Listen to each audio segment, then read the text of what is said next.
The fastest way to lose your buyer's attention in a sales call, especially discovery, is to ask them a question that you could have or should have learned on your own. I've listened to a lot of discovery calls, and what I've found is most sellers spend a lot of time on surface level questions. And the reality is, discovery calls are way too short to waste that time.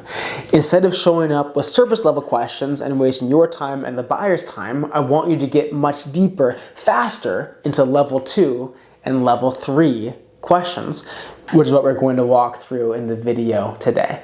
I'll give you a super simple example to start off the conversation. A question like asking me, "Hey Kyle, where are you based?" Again, surface level, something you could have easily found on LinkedIn, my website, or a lot of places. A better question that would at least show that you came to the conversation ready to be engaging would be something like, "Hey, I bet moving to Chicago after so many years in Utah was a big change. What's the best part? Anything you miss?" Again, not an impactful example maybe, but a simple example of how easily you can go from level 1 to level 2. The idea is the faster you get past level 1 questions, the more time you have on deeper questions that drive the conversation forward, because your buyer gets agitated and restless when you spend a lot of time on those level 1 questions. So a level 1 question is a question that can be answered by yourself through research. Some of the common questions I see asked are things like, "So, how does your company make money? Can you tell me a bit more about your role? How long have you been with the company?" So again, anything that you can find out through public knowledge, don't ask in a discovery call because you're wasting time. If you're unsure, you can validate by saying, "Hey, it seems like the way your company makes money is XYZ. What did I miss?" As a slight tweak that at least shows you did your homework and didn't show up to the call expecting your buyer to educate you, which is quite irritating, to be honest, for a buyer to take on that role. Then level 2 questions are questions that are specific to their department or their org. And so questions like, "How is your team currently supporting insert company goal?" One of my favorites, credit to Nate Nasrallah for this one, is if you were writing up the headline to announce the outcome of this project, what would you want it to say?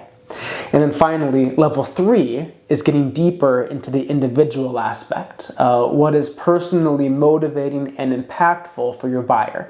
The kinds of things that turn them into a champion that literally want your solution to win because of the benefit they see to themselves. And so questions like, if successfully implemented, what would this enable you to accomplish that you can't today? Or another one, and for you personally, how could this impact your career goals? Save this one from when they're almost a champion or are a champion as a little bit personal, but you'd be surprised at the depth of conversation you can have with a question like that.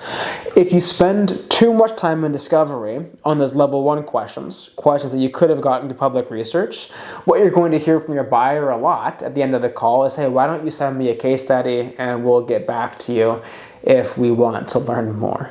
If you spend time on level 2 questions, you're going to find qualified opportunities.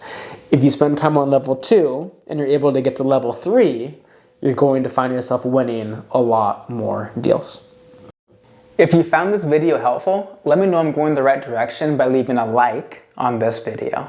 Then, if there are any questions or topics you want to make sure I cover in a future video, leave me a comment. I read all comments and I love recommendations that will help me help you sell more.